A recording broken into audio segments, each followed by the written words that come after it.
Hi, this is Mel.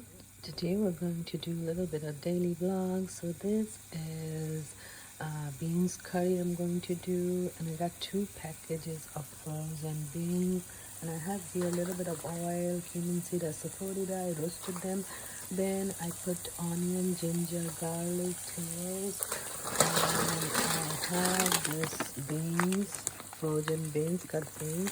I'm going to cook these. So I'm gonna roast these things till they're brown. Then I'm going to add my beans and add my spices, and I'm done.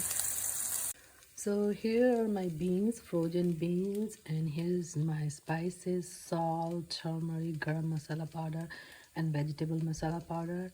And what I need to do is put the beans and onion, ginger, garlic.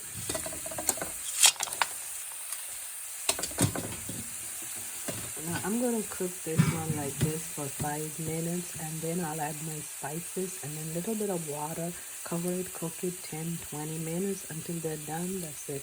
So here's my beans curry, and it's looking awesome.